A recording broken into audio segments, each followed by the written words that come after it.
1950년 4월, 김일성은 더 이상 기다릴 수 없었습니다. 운명의 시간이 다가온 듯했습니다. 김일성은 다시 소련의 문을 두드립니다. 지금이야말로 절호의 기회였습니다. 그리고 마침내 소련 공산당 서기장이자 소련군의 대원수인 스탈린의 승인을 받아냅니다. 북한이 남침을 해도 된다는 승인이었습니다. 그러나 1년 전 김일성이 모스크바를 찾았을 때만 해도 스탈린은 김일성의 남침 계획을 반대하고 있었습니다. 이유가 무엇이었을까요? That it was not the right time, circumstances were not conducive.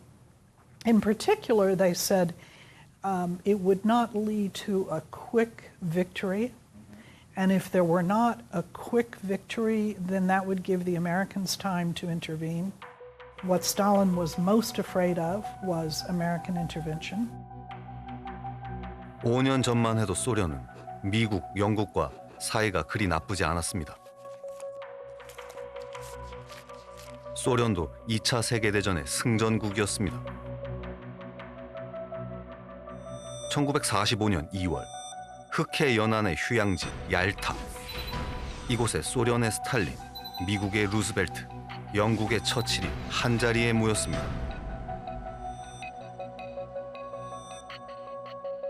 세 명의 지도자는 독일의 분할 점령과 폴란드의 국경 조정 문제, 소련의 대일본전 참전에 대해 논의했습니다. 무엇보다도 소련은 UN 가입에 찬성함으로써 루스벨트의 오랜 꿈을 실현시켰습니다. 하지만 1949년 많은 것이 달라집니다. 미국을 중심으로 한 서방과 소련을 중심으로 한 공산권의 대립.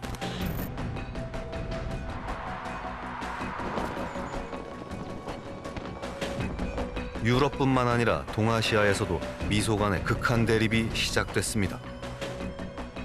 그 지점이 바로 한반도였습니다. At a time of global confrontation between the West and the communist bloc, that Korea was a very obvious point of confrontation between the two ideologies, and the Russians were always looking for opportunities to push the West, and they saw Korea as one of those. The Korean Peninsula is, of course, famous for being a land bridge, right, between Japan and the Asian mainland. So it's important to control that land bridge if you're afraid of attacks on your Far East. So that's why the peninsula was important. 그리고 1950년 1월 12일 한반도의 운명을 결정짓는 사건이 발생합니다. 미 국무장관 딘 애치슨이 워싱턴 내셔널 클럽에서 밝힌 일명 애치슨 라인이었습니다.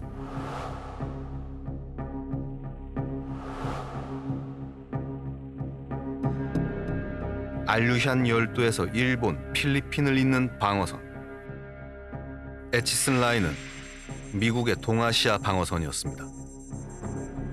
일본과 필리핀은 포함되었고 한반도와 대만은 제외됐습니다. The U.S. did not place South Korea within its defense perimeter. In other words, within the area that it would definitely defend. The area it would definitely defend was Japan, Philippines, and those islands to the east. There's no doubt that Acheson's statements helped to convince Stalin in Moscow that the Americans were not that interested in Korea. They didn't have serious armed forces in Korea or indeed anywhere in that region. 당시 이런 상황 속에서 드디어 스탈린에게 남침 승인을 받은 김일성은 어떤 인물이었을까요? 1930년대 초 항일 무장단체를 이끌었고 소련군 장교를 거쳐 조선민주주의인민공화국의 지도자가 된 38의 김일성. 그의 이름을 한반도 전역에 알린 사건은 보천보 전투였습니다. 보천보는 압록강과 가까워 일제의 경계가 삼엄했던 곳. 김일성이 이끄는 항일 무장단체가 보천보의 일본 경찰 주재소와 면사무소를 습격합니다. 이 사건은 당시 동아일보 호외에 실립니다.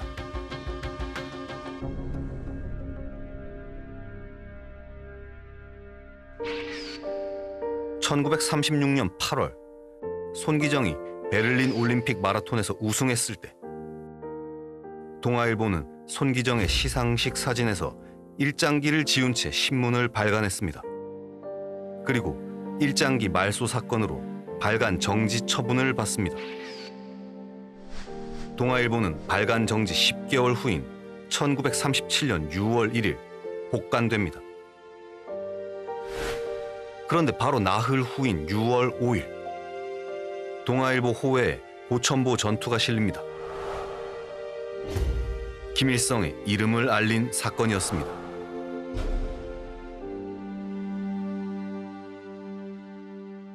それまでもちろんキム・イルソンという名前はほとんど分かってません全然。ですからそこで初めて出るんですが、日本の植民地支配の歴史の中での事件になったということですね。そういう意味でキム・イルソンは抵抗のシンボルになったということじゃないかと思います。 Kim Il-sung, on the other hand, had taken refuge in the Soviet Union in 1941 and had been there until the war ended in 45 at a military base in Khabarovsk. That's a long time, 4 years. He was being trained. He had a commission in the Soviet Army. First of all, that he was loyal to the Soviet Union. That's the number one requirement. And secondly, they concluded that he had leadership potential.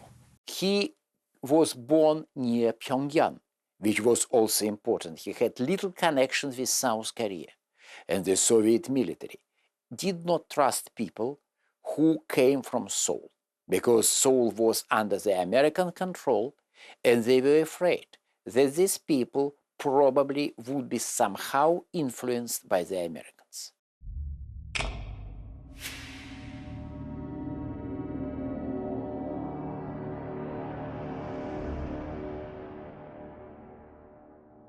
소련은 김일성을 북한의 지도자로 선택했습니다. 보천보 전투를 통해 한반도 전역의 이름을 알리고 소련군 장교로서 스탈린에 충성했던 김일성. 스탈린은 한반도를 무력으로 통일시키고자 하는 김일성의 남침 계획도 승인합니다. 김일성이 계획하고 스탈린이 승인한 한반도에 전쟁이 다가오고 있었습니다.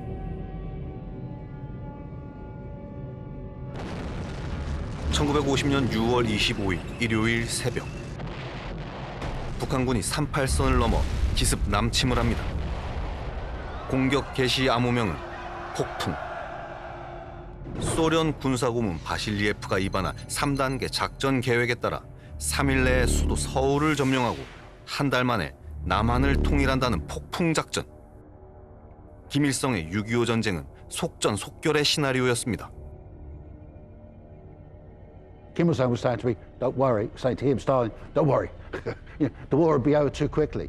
So, if the Americans wanted to get involved, they wouldn't have time. It wouldn't be possible. If you're Stalin and the younger generation of communist revolutionary leaders asking, "Let's do it. Let's use this historic opportunity," I mean, he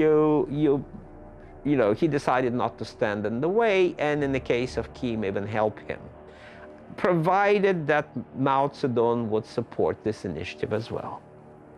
So he shared responsibility. 북한군은 기습 남침 후 3일 만에 서울에 입성했습니다. 빠르게 남하하며 파죽지세로 낙동강까지 밀고 내려갔습니다.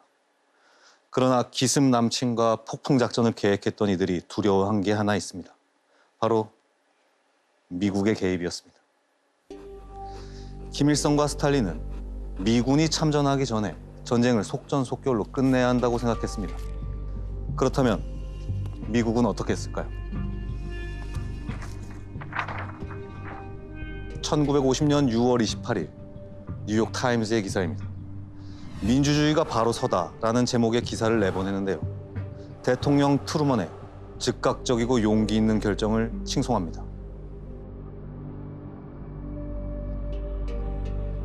이때 트루먼은 어떤 결정을 내렸던 걸까요?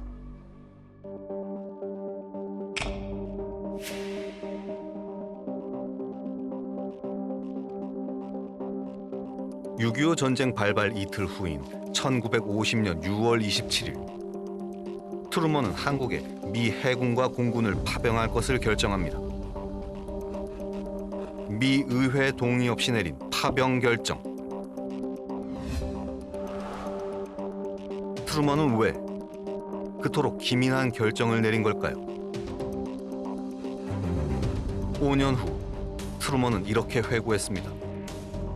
한국이 무너진다면 공산권 국가가 확장돼 미국에 이를 것이고 그것은 곧 3차 세계대전을 의미하는 것이라고.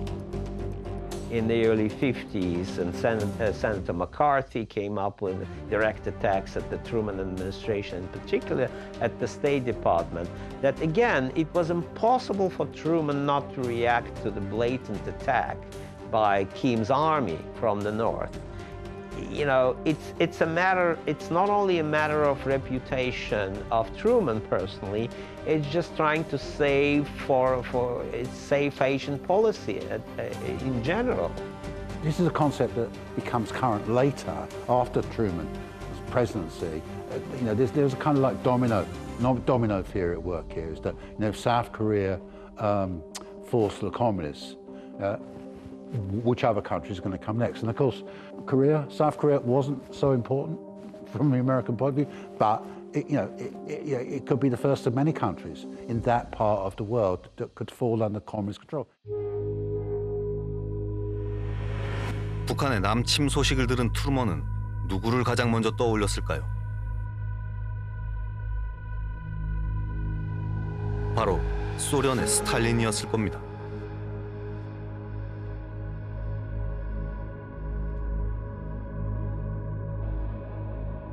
트루먼과 스탈린의 악연은 이미 5년 전인 1945년 7월 독일 포츠담에서 시작되었습니다.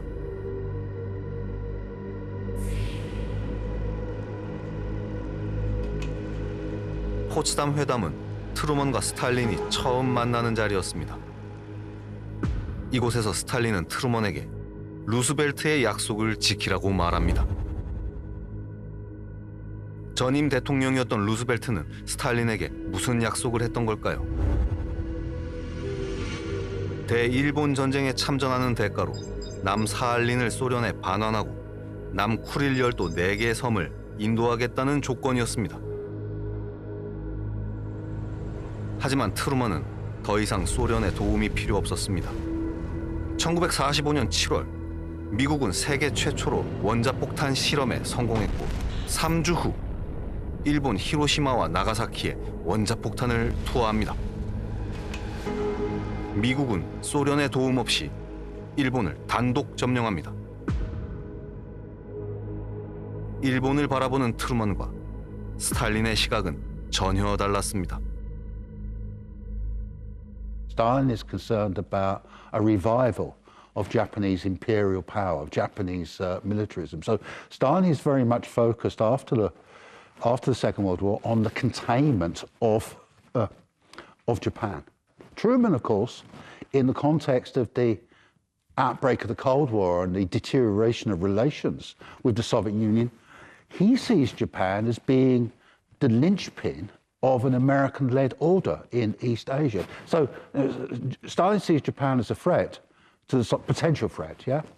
Truman sees Japan as an American ally, yeah?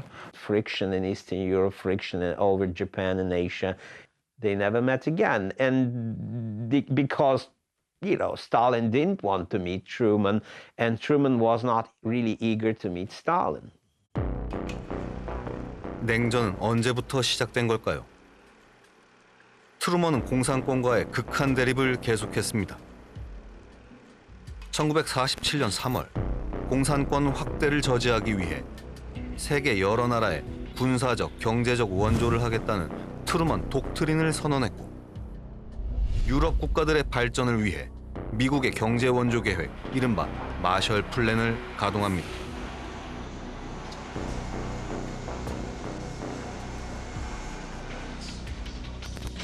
그리고 1949년 4월 미국 주도로 북대서양 조약기구 나토가 결성됩니다.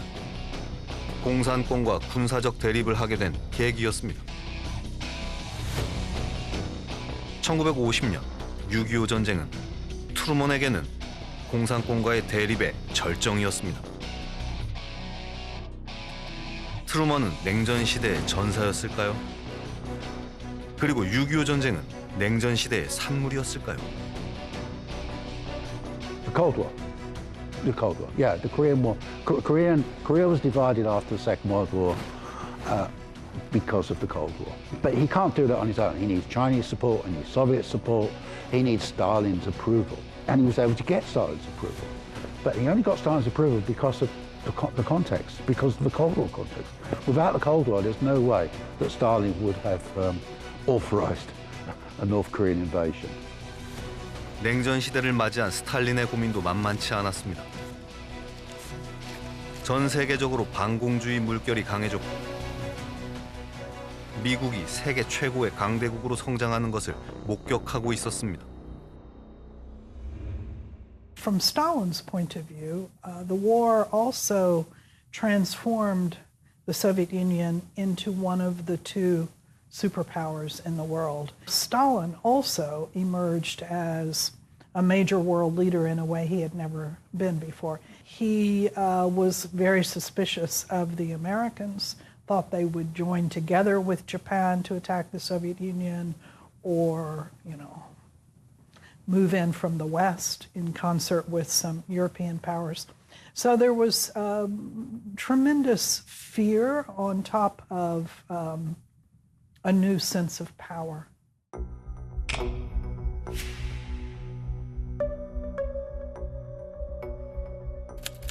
(75세의) 대통령은 항상 영문 타자기를 사용했습니다.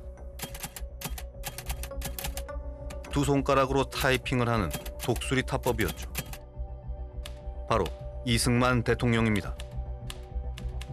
1950년 6월 27일 전쟁 발발 직후 이승만의 행적에 대한 논쟁이 있습니다. And so Isungman does end up leaving Seoul early in the morning on June 27th, between 2 and 4 a.m. It's a very controversial decision. 1950년 6월 27일 새벽 이승만은 서울을 탈출합니다. 주한 미국 대사 무초는 이승만에게 서울에 잔류하라고 했습니다. 하지만 이승만은 왜 서울을 떠난 걸까요? 그것은 단순한 도피였을까요? 아니면 합리적인 판단이었을까요? 한쪽에선 국민을 저버렸다고 말하고 다른 한쪽에선 전략적 행위라고 말합니다. He is the leader of the ROK government. He is the symbol of Korean independence. If he is captured, it's not clear who steps up and leads the ROK government. つまり自分が生き残っている限りですね、自分がどこへ行っても生き残っている限りは必ずアメリカ軍と一緒になって、そして最終的には北を攻撃して、北を潰して、それで、統一すると、こういう考えだったわけです。ですから絶対に捕虜になったらいけないということでですね、卑怯だから逃げたというんじゃなくて、要するに巻き返して、そしてもう一遍、勝つんだと、そういうためには自分が生き残らなきゃならないんだと、こういう考え方で言ったから、それは政治的判断ですね。イスマン大統領のかねてからの計画を実現するために、退却したところでしょう。 1950년 8월 초 남한은 국토의 대부분을 북한군에 빼앗기고 10%만 남긴 채 방어하고 있었습니다. 이때만 해도 북한의 폭풍 작전은 거의 성공한 듯 보였습니다. 위기에 몰린 남한은 어떻게 됐을까요? 당시 70살의 노장, 유엔군 총사령관 더글라스 맥아더는 세기의 작전을 구상합니다. 일명 크로마이트 작전, 인천 상륙작전입니다. 1950년 9월 15일, 병력 7만 5천 명, 함정 261척이 인천 앞바다에 집결합니다. 상륙부대는 세 곳으로 나뉘어 작전을 개시합니다. 인천에 상륙한 유엔군은 월미도와 인천, 서울을 차례로 탈환합니다. 김일성은 북한군에 총퇴각 명령을 내립니다.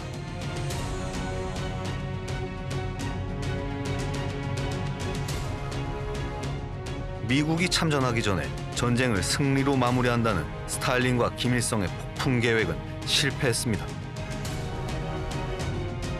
그들에게는 최후의 카드 한 장이 남아 있었습니다.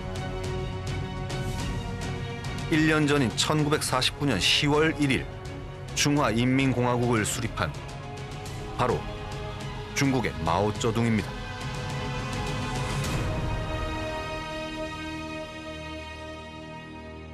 Stalin had a very high regard for Mao Zedong, not just after the successful communist seizure of power in China, but before. Stalin admired Mao Zedong as a fellow intellectual. Stalin was an intellectual. Mao Zedong was an intellectual. Of course, they were both committed communists. I think Stalin.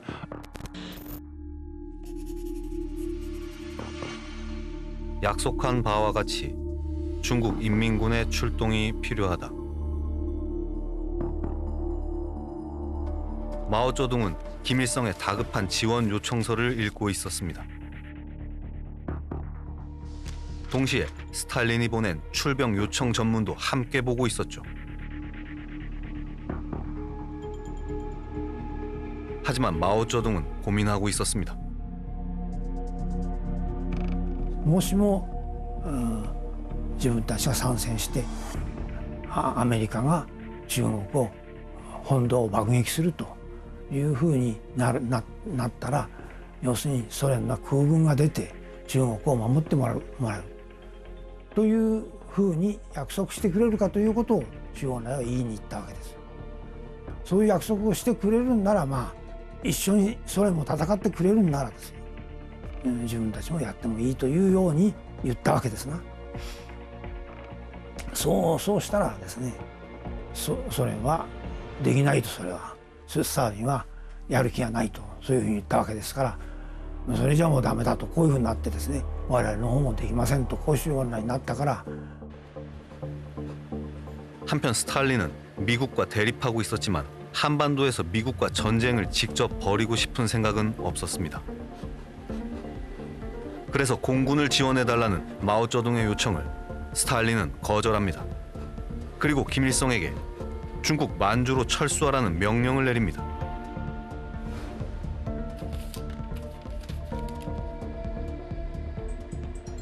이때 스탈린의 명령대로 김일성이 만주로 철수했다면, 또 중국이 끝까지 참전을 거부했다면 6.25 전쟁은 100일 만에 끝날 수 있었을까요?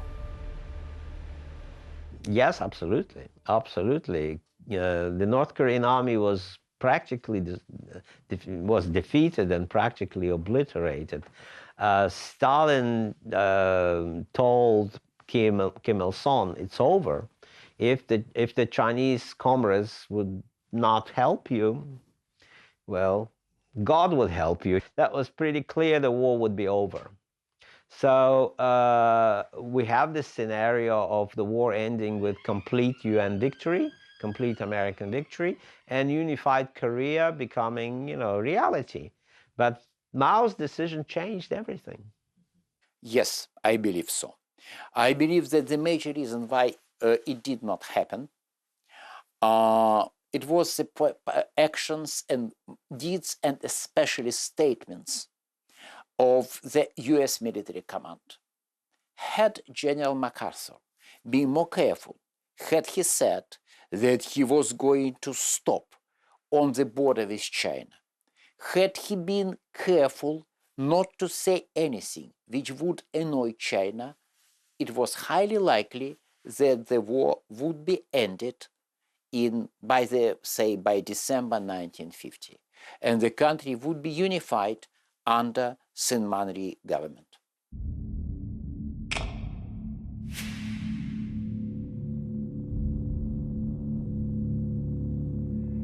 (1950년 10월 13일) 마오쩌둥은 6.25 전쟁 참전을 최종 결정합니다.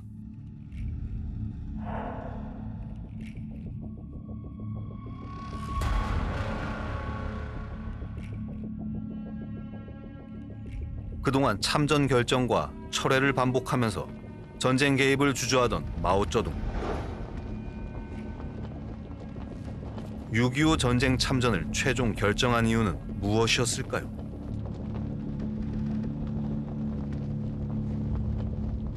なぜ毛沢東が決断したかというと、毛沢東の考えでは中国革命というものが生き延びていくためにはやっぱりアメリカとやっぱり一発、勝負しなきゃならないと。アメリカというものとガンとぶつかってですね、アメリカをある程度へこませないと中国革命は生き残っていけないと。共産中国はこのように存続できないと。There was the issue of their debt to North Korean communists. Tens of thousands of North Korean communists had fought with them for years. So that's a blood debt, that the party felt they needed to honor. 이처럼 미국과의 대결은 숙명이라고 생각했고 북한에 진 빚도 갚아야 했던 중국. 마오쩌둥은 결국 6.25 전쟁 참전을 최종 결정합니다. 그렇다면 미국은 중국이 6.25 전쟁에 참전하리라는 사실을 눈치채고 있었을까요? 1950년 10월 15일 태평양의 웨이크 섬에서 트루먼 대통령과 메가더가 만납니다. 웨이크 섬에서 만난 두 사람은 어떤 대화를 나눴을까요? 워싱턴에서 웨이크 섬까지의 거리는 약 1만 킬로미터. 트루먼은 일본에 있던 메가더보다 3배나 먼 거리를 날아왔습니다. 당시 메가더는 인천 상륙작전의 성공으로 기세가 등등해져 있었습니다. 트루먼은 메가더에게 중공군이 참전할 가능성이 있는지 물었습니다. 메가더는 가능성이 전혀 없다고 일축했습니다. 만약 중공군이 참전한다면 대학살이 있을 거라며 자신했습니다. 트루먼과 메가더는 나흘 후의 한반도를 전혀 예상하지 못하고 있었습니다. They wildly underestimated the capability of the Chinese on the ground in Korea. And MacArthur wildly underestimated it. He was convinced that this great nation, the United States, his nation and his army, with nuclear weapons, the Chinese would never dare to attack. 1950년 10월 19일 드디어 30만 명의 중공군이 압록강을 건넜습니다. 마오쩌둥이 내세운 참전의 명분은 항미 원조 보가위국. 미국에 대항해 조선을 돕고 나라와 가정을 지킨다는 것이었습니다.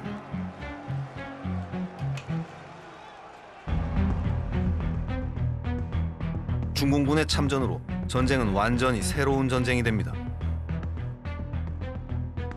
스탈린의 승인을 받은 북한군의 전쟁에서 마오쩌둥의 명령을 받은 중공군의 전쟁으로 바뀝니다.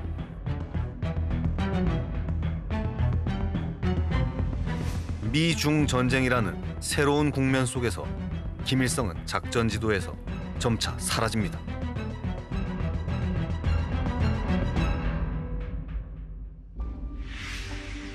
(1950년 10월 28일) 온정리 전투 패배, 11월 4일 운산 전투 패배,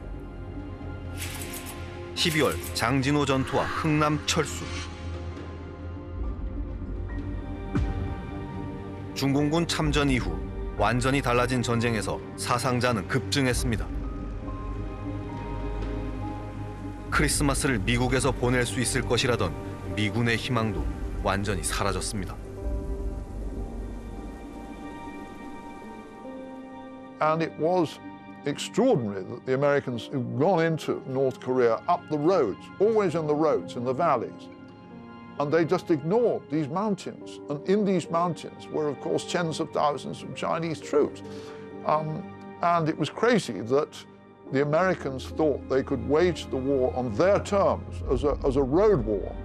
And it wasn't like that in North Korea. Mao believed, rightly, that Chinese conventional forces were well able to take on the Americans in those mountains and those conditions. The Americans, although they had, of course, this terrific vehicle capability and terrific armored capability and all these aircraft, American infantry were very unimpressive soldiers. 중공군의 파죽지세 공세에 미국의 충격은 컸습니다. 1950년 11월 30일, 트루먼은 기자회견에서 원자폭탄 사용 가능성을 시사했습니다.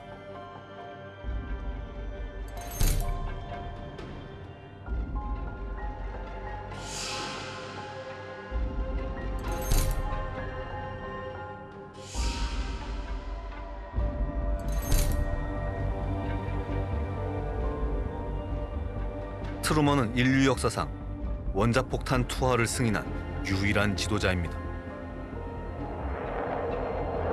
1945년 8월 히로시마와 나가사키에 두 번의 원자폭탄 투하를 결정했습니다.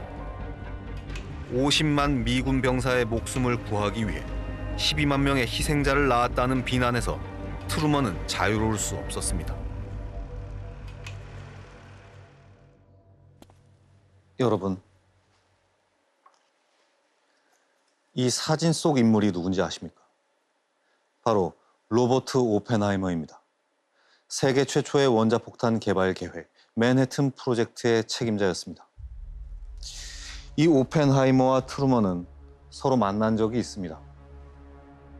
2차 세계대전을 승리로 이끈 트루먼은 원자폭탄을 개발한 오펜하이머에게 감사를 전하고 싶었을 겁니다. 트루먼을 만난 오펜하이머는 자신의 손에 피를 묻혔다고 이야기했습니다. 자신의 발명품 때문에 수많은 이들이 죽은 것을 후회한다는 뜻이었죠. 그러자 트루먼은 오펜하이머에게 이렇게 말합니다. 피는 내 손에 더 묻어있다. 1951년 4월 11일, 한반도 전쟁에서 원자폭탄 사용을 고민했던 트루먼이 돌연 메가더를 해임합니다.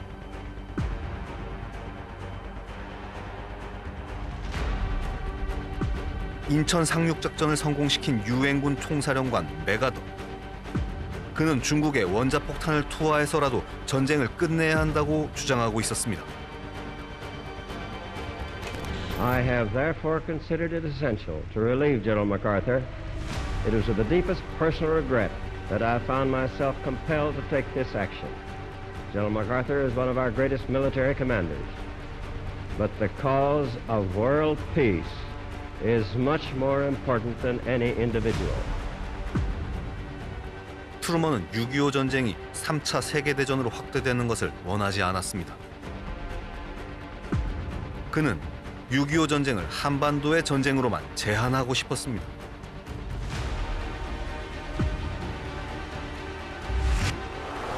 그러나 메가더를 해임하기 바로 며칠 전,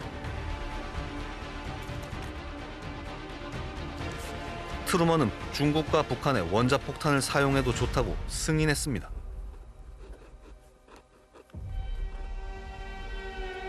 트루먼의 진짜 생각은 무엇이었을까요? 왜 메가더를 해임한 걸까요?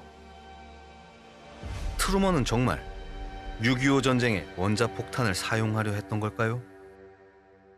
So I think the political pressure on Truman to use nuclear weapons would have been very real. That if the perimeter, the Pusan perimeter, had not held, if the United Nations forces had been driven out of Korea altogether, which is perfectly possible, then I think the temptation, the pressure domestically on Truman in the United States, so many Americans would have said, why are we allowing these people to push us around? Why are we allowing these Asians, these non-people, these peasants, to humiliate this greatest nation on earth? 1950년 10월 이후 중공군은 세 차례 대규모 공세를 감행합니다. 유엔군은 속절없이 밀렸고 1951년 1월 4일 서울은 다시 함락됩니다. 100만 명이 넘는 서울 시민들이 피란길에 올랐습니다. 급기야 미 정부는 대한민국 정부를 해외로 이전하는 비상계획을 수립합니다. 첫 번째 계획은 낙동강 방어선까지 무너졌을 때 유엔군은 일본으로, 국군은 연안도서로 철수시킨다는 계획이었습니다. 두 번째는 상황이 더 악화되었을 때였습니다. 소련과 전면전이 벌어져 3차 세계대전이 발발했을 경우 대한민국 정부를 이전한다는 계획이었습니다.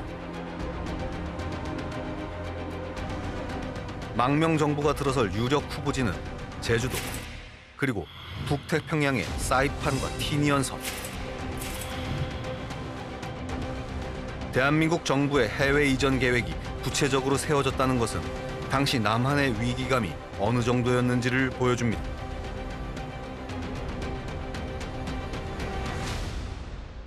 그런데 6.25 전쟁 초기 이승만 정부가 일본 야마구치현에 6만 명을 수용할 수 있는 망명 정부를 세우고 싶어 했다는 주장이 있었습니다. 日本軍が朝鮮に上陸したら自分は北朝鮮と一緒になって日本と戦うんだというように言ったという話がずっと、日本では信じられてますよね。イスンマン大統領はそれだけ、日本軍が朝鮮半島に行くということについてはもうそんなことは絶対認めない、許さないというそういう考えを持っていたと思われていますから、それと関連して日本に亡命したいからお願いしたいというようなことをイスンマン氏が言うはずはないとこういうふうに思いますが 1951년 2월 유엔군의 반격이 시작되었습니다. 중공군의 공세도 점차 무뎌지고 전선은 38선 부근에서 고착됩니다. 전쟁의 시계는 느려지고 있었습니다.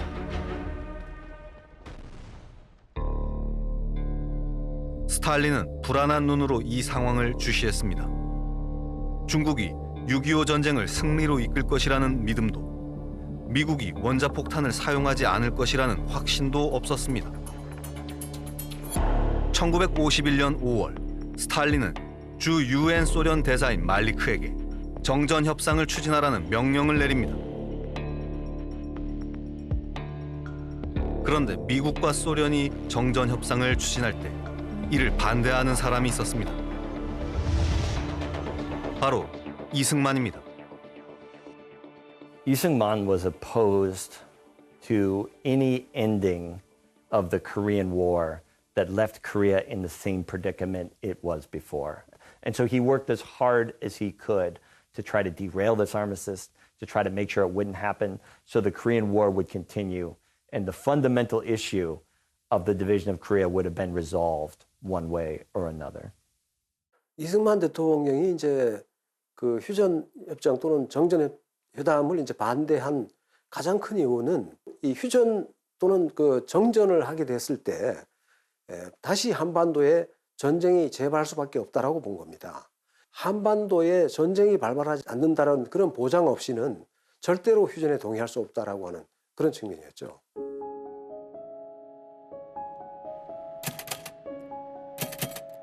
한반도의 완전한 통일을 원하는 민족주의자. 이승만은 북진 통일을 끊임없이 주장해왔습니다. 이승만은 정전 협상으로 전쟁을 끝내려 하는 미국에 배신감을 느꼈습니다. 그리고 미국에 대한 이 배신감은 처음이 아니었습니다. That was just one of several. He felt that the refusal of the United States government to recognize the Korean Provisional Government during World War II was another betrayal. The division of Korea in August of 1945, which was an American suggestion, by the way, it was not a compromise between the Soviet Union and the United States. The United States suggested a joint occupation at the 38th parallel, and the Soviet Union accepted it.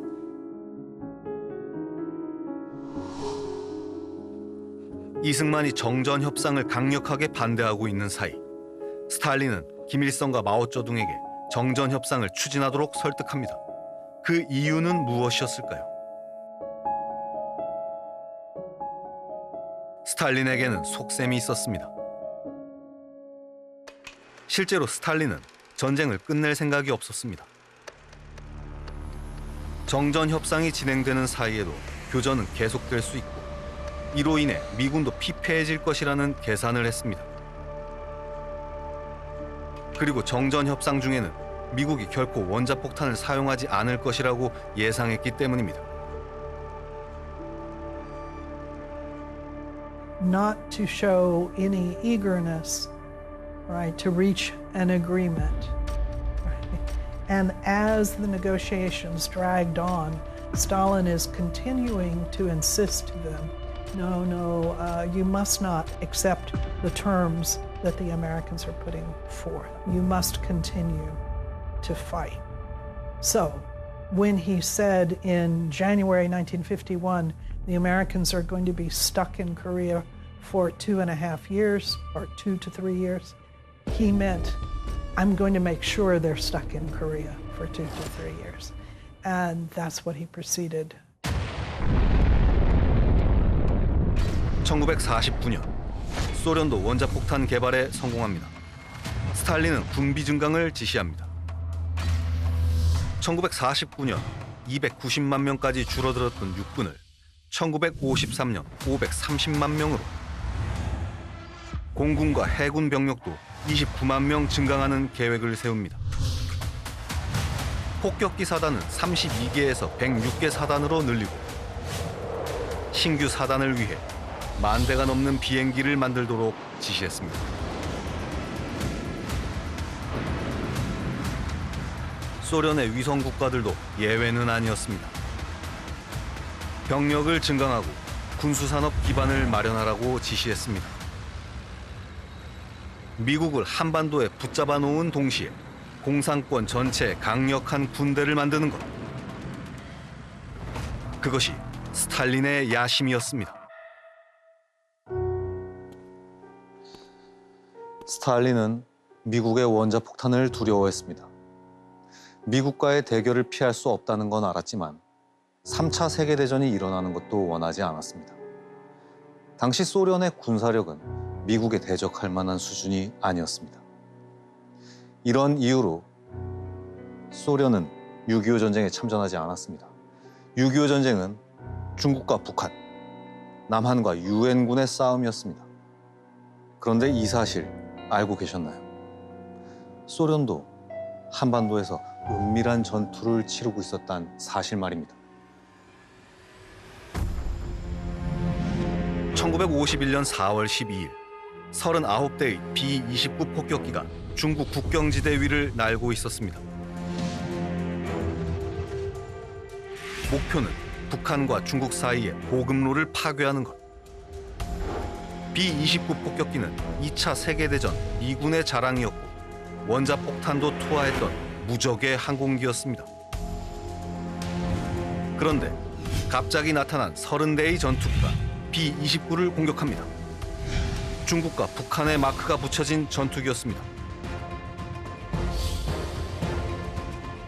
이날 B-29 3대가 격추되었고 7대가 심하게 파손됩니다.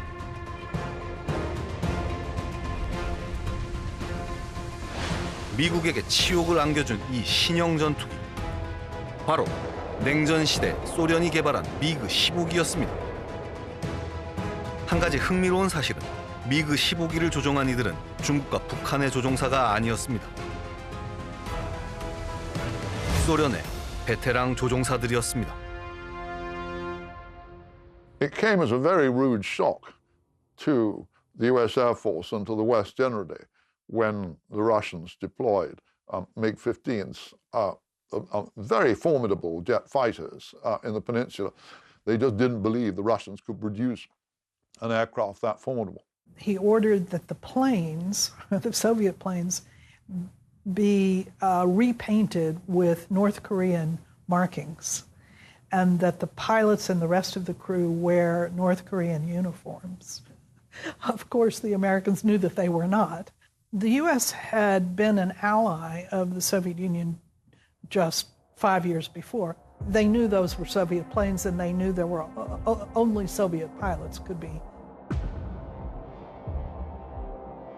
중국과 북한의 마크가 부착된 미그 15기는 2차 세계대전에서 독일 공군과 맞붙었던 소련 공군의 에이스들이 조종하고 있었습니다.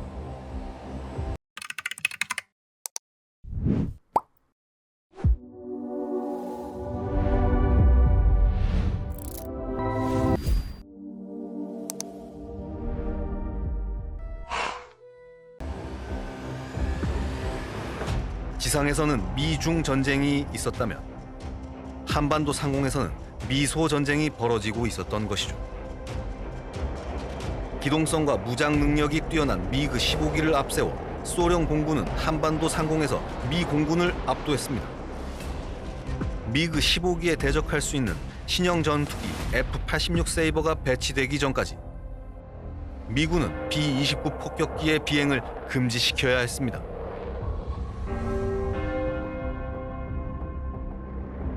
그렇다면 얼마나 많은 소련 공군이 6.25 전쟁에 참전했던 걸까요?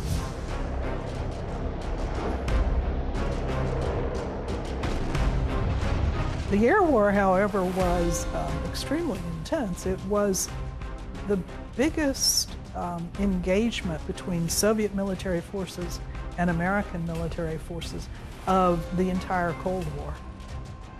Biggest in scale, 17,000 Soviet pilots participated in it. Of course, the Chinese, the Soviets were involved in the war. The troops were involved in the war.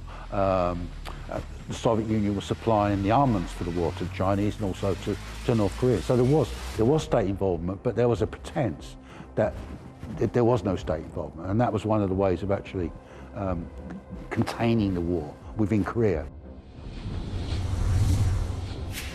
소련만이 아니었습니다. 6.25 전쟁 당시 은밀하게 전투에 참여한 나라는 또 있었습니다. 바로 일본입니다. 1950년 9월 15일 인천 상륙작전.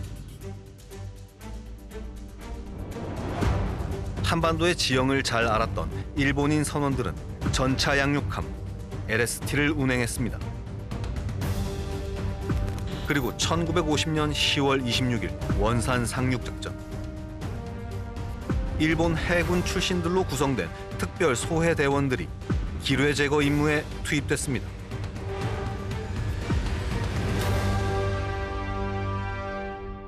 그 당시까지만 해도 한반도 주변 해역이라고 하는 것은 일본인에게는 일본 해역이었습니다. 그렇기 때문에 일본인들이 너무나 이 지역을 잘 알고 있었고요. 뭐 거의 일상적으로 이 지역을 드나들었던 그런 사람들이라고 할 수 있겠고요. 특히 이제 LST 선원들 같은 경우에는 그 전전에 한반도와 일본을 왔다 갔다 했던 그런 사람들로 구성되어 있었고요. 한반도의 내륙에 들어와서도 이 가이드를 했던 사람들은 전부 한국의 지형에 능통했던 사람들이고요. 일본인들은 6.25 전쟁 중에 유엔군의 해상 수송과 항만 하역에도 동원됐습니다. 유엔군의 최전선으로 물자를 보급한 것입니다. 그런데 잘 알려지진 않았지만 한반도 전투에 참가한 일본 민간인들이 있었습니다. 1950년 7월 미 제24사단이 북한군과 격전을 벌인 대전 전투와 6.25 전쟁 최대 격전지였던 다부동 전투에서 일본인들이 총을 든 기록이 있습니다.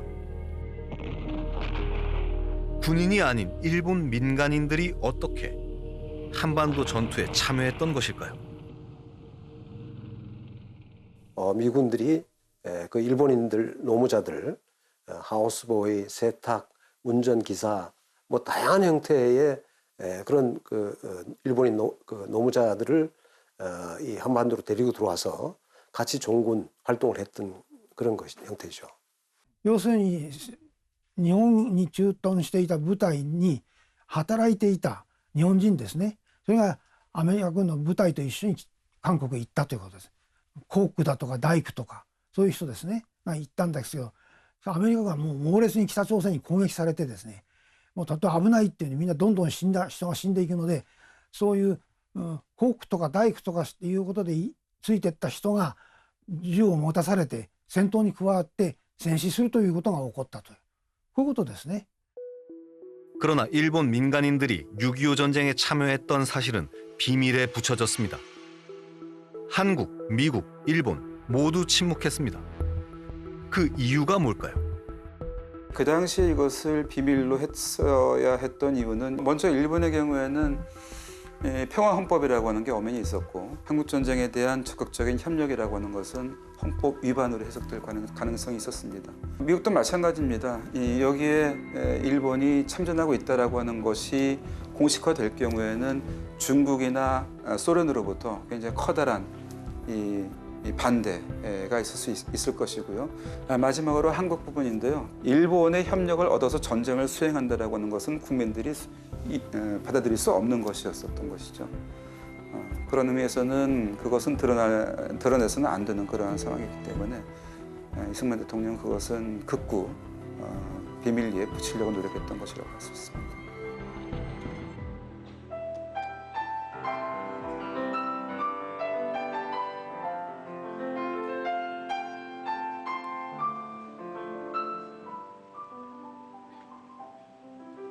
(2011년 1월 19일) 중국의 후진타오 주석이 미국을 방문했을 때입니다.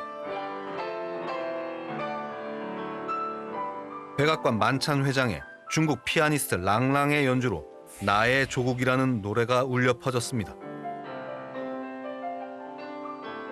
나의 조국은 1956년에 만들어진 중국의 혁명 영화 상감령의 주제곡. 6.25 전쟁 당시 미군의 폭격을 피해 갱도 안에 모여 앉은 중공군을 위로하는 노래입니다.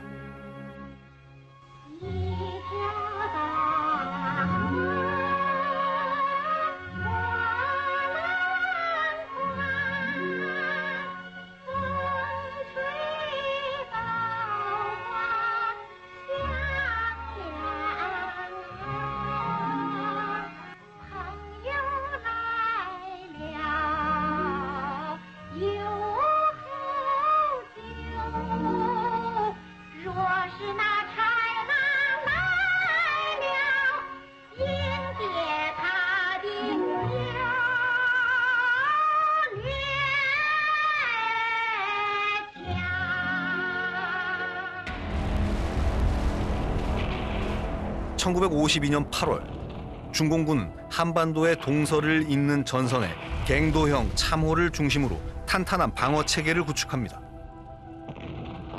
중공군은 미국의 맹렬한 폭격을 견뎌내고 있었습니다.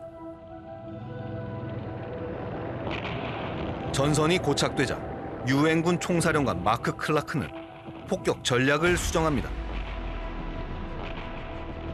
폭격 지역을 최전선에서 후방으로 확대합니다. 후방의 도시와 마을, 수력발전소, 저수지와 산업시설 등에 대규모 폭격을 감행했습니다.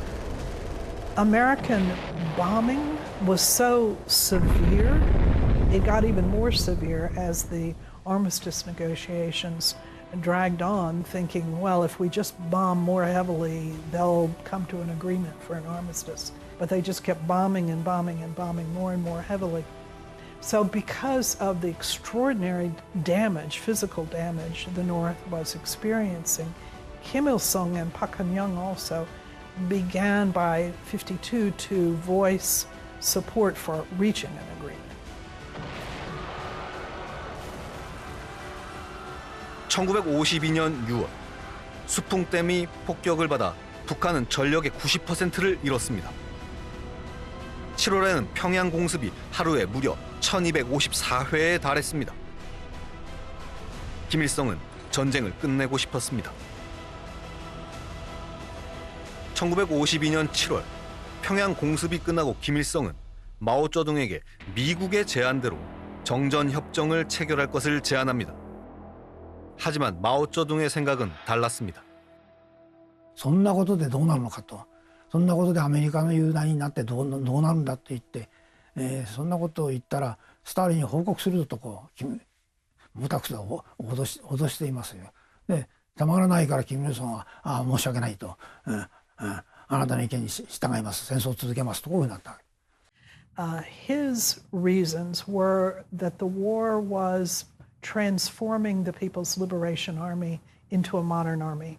Mao called the war in Korea the best military school possible. And so he rotated all the units of the People's Liberation Army into Korea for a period of time to learn all of these new techniques, learn how to use the new weapons, the new communications equipment, and so forth.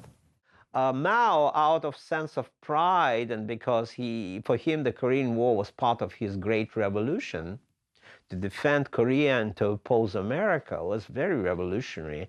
Mao was also too proudful to say that let's finish that war. Kim, of course, wanted to finish the war that he had started, but nobody listened to him. 전쟁이 계속되면서 소련과 중국, 북한의 관계도 변하게 됩니다. 소련의 승인에서 시작된 전쟁이었지만 이제 중국의 동의 없이는 전쟁을 멈출 수 없었습니다.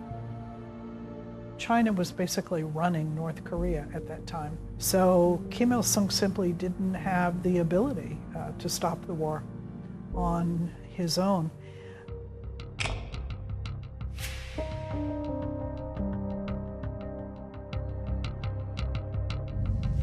마오쩌둥 설득에 실패한 김일성. 김일성은 1952년 9월 4일 박헌영과 함께 스탈린을 방문합니다. 소련의 스탈린, 중국의 저우언라이와 펑더화이, 북한의 김일성과 박헌영이 한자리에 앉았습니다. 전쟁을 그만둘 수 있는지 소련, 중국, 북한의 관계자가 모두 모여 논의했습니다. 문제는 중국이었습니다. 마오쩌둥은 정전을 원하지 않았습니다. 그동안 너무 많은 피를 흘렸기 때문이었을까요? 이때가 어쩌면 6.25 전쟁이 멈출 수 있는 또 한 번의 순간이었을지 모릅니다. Stalin was talking to the British Foreign Secretary, Anthony Eden, in Moscow. And Stalin was expressing a certain respect for Hitler. And he said his problem was he didn't know when to stop. Anthony Eden said to Stalin, does any leader know when to stop? And Stalin said, I do. But in Korea, he overreached himself. He did not know when to stop.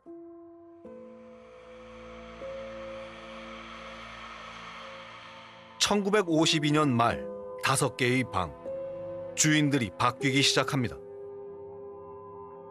1952년 11월 아이젠하워가 미국 제34대 대통령에 당선됩니다. 트루먼은 8년간 머물렀던 백악관을 떠납니다.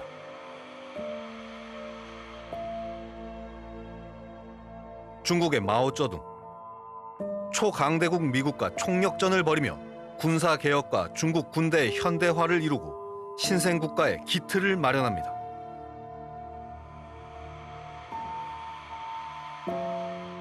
북한의 김일성, 전쟁이 끝나기도 전에 피해 숙청을 시작합니다. 정치적 경쟁자들을 차례로 제거합니다.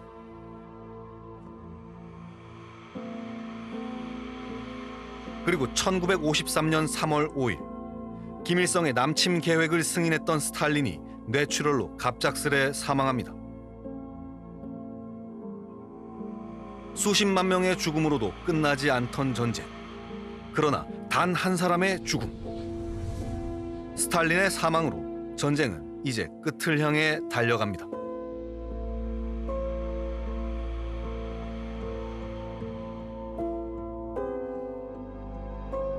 이승만은 마음이 초조했습니다. 한반도가 분단된 상태로 정전협정이 체결되는 것, 그것만은 어떻게든 막고 싶었습니다.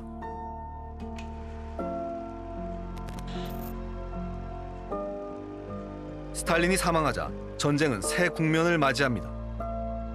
6개월 동안 멈춰있던 정전협상도 재개됩니다. 공산진영의 요청이었습니다.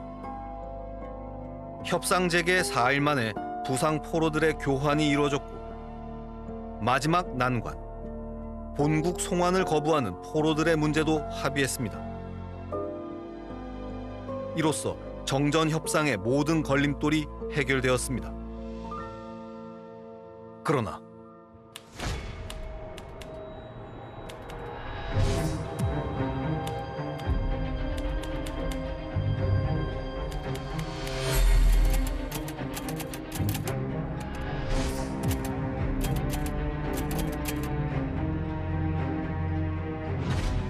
벼랑 끝에 선 이승만. 그는 아무도 예상하지 못한 결정을 내립니다. 1953년 6월 18일 유엔군과 공산군이 정전협정에 조인하기로 한 날, 이승만이 반공포로 2만 7천여 명을 전격 석방합니다. 이승만의 결정으로 인해 정전협상은 다시 중단됩니다. Tried to prevent the UN side from reaching an armistice by doing things like releasing POWs from POW camps in the middle of the night. 미 정부도 예상하지 못한 이승만의 일방적인 결정이었습니다. 반공포로 석방으로 미국과 정면 충돌한 이승만.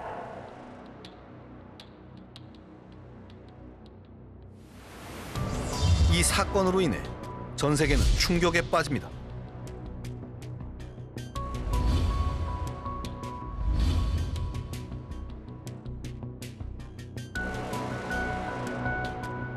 Between Isengman and the United States by that time is so tense that they realized they needed a contingency plan in case he would make good on some of his threats, including a solo march north and pulling his troops out. So what does the United States do in that case? これはイースンマン氏がいる限りは停戦はできないと。トゥルーマン大統領は停戦はしなきゃならないという考えでしたから、イースンマン氏をクーデターで倒すという考え方がアメリカ軍の中に生まれました。エバレディ計画という、エバレディプロジェクトという計画ですね。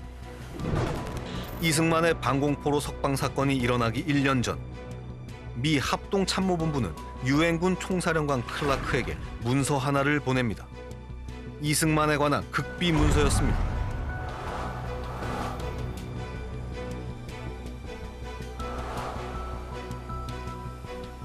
남한에 비상사태가 발생할 경우 미군이 남한군과 경찰의 모든 병력을 장악한다는 내용이었습니다. 미국은 1952년부터 이승만을 제거하려는 계획을 가지고 있었습니다. 1953년 6월 이승만이 반공포로를 석방하자 미국은 다시 이승만 제거 계획을 꺼내듭니다. 쿠데타를 통한 이승만 축출 계획, 에버레디 작전이었습니다. 그러나 에버레디 작전은 실행되지 않았습니다. 그 이유는 무엇이었을까요? 반공포로 석방 직후인 1953년 6월 미국 국민을 대상으로 한 설문조사. 미국과 협력할 수 있는 파트너로서 남한을 믿을 수 있는가? 라는 질문이었습니다. 조사 결과 57%의 미국 국민이 남한을 신뢰한다고 답했습니다.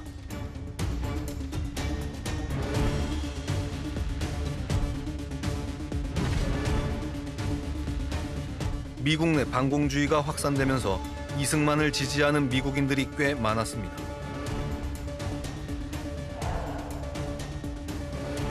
미 정부로서는 분명 다루기 어려운 지도자였지만 이승만은 미국이 지켜야 할 반공주의의 상징이기도 했습니다. Isengman does not want compromise. He wants to fight to the end. During the Korean War, he actually becomes a household name in the United States, someone who even Americans who are not familiar at all with East Asia would know who Lee Seung-man was. And so the American people are having a hard time understanding why we are working towards an armistice with communist forces on the Korean Peninsula when these people are supposed to be evil. Your leaders are betraying you. Your leaders are compromising with communism. 1953년 7월 27일 오전 10시 판문점에 긴장감이 감돌았습니다. 유엔군 측 수석대표 해리슨 중장과 공산군 측 수석대표 나밀이 판문점에 도착했습니다. 두 사람은 각각 서로 다른 테이블에 앉아 정전협정서에 서명했습니다. 김일성 조선인민군 총사령관은 평양에서, 펑더화이 중국 인민지원군 총사령관은 개성에서, 그리고 마크 클라크 유엔군 총사령관은 문산에서 정전협정서에 서명했습니다. We have stopped the shooting. That means much to the fighting men and their families. And it will allow some of the grievous wounds of Korea to heal. Therefore, I am thankful. 대한민국 정부는 이 정전협정서에 끝내 서명하지 않았습니다.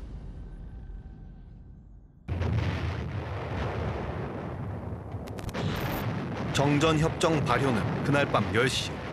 서명 후 정전이 발효되기까지 12시간 동안 유엔군과 공산군의 마지막 포탄들이 한반도의 하늘을 메웠습니다. 그리고 그날 밤 10시.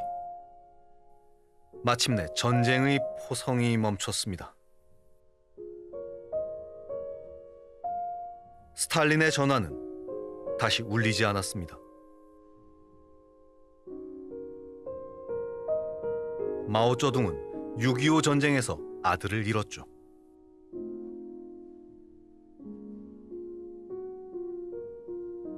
냉전 시대의 전사였던 트루먼도 고향인 미주리주로 돌아갔습니다.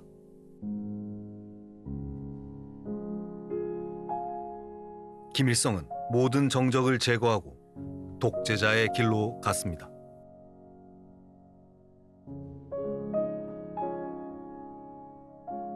그리고 이승만은 수건이었던 한미상호 방위조약 체결을 이룹니다.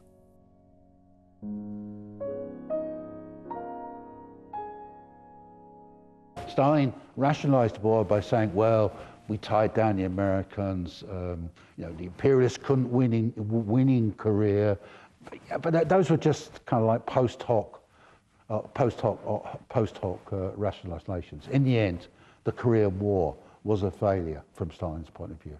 When in 1956, Mao Zedong had a very frank talk with the then Soviet ambassador to China, Yudin, about Kim Il-sung, Mao was really angry. Mao saw the entire Korean War as a big mistake by Kim Il-sung. Kim Il-sung miscalculated the situation, misjudged the situation, which led to a serious crisis and bloodshed. To what extent it should be blamed on Stalin?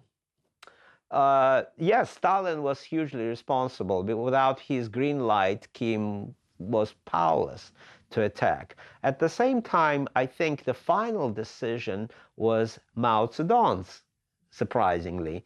We have to somehow try to teach our own peoples that wars can be worth fighting, and yet you've got to keep your patience, you've got to keep going. We don't really know why a leader makes the decisions. You know, the war is so huge. Yeah, it's such an enormous subject. There are so many aspects of it. And it still reverberates. Of course, it technically has never ended, but also the conflict between South and North is very intense still, as we know.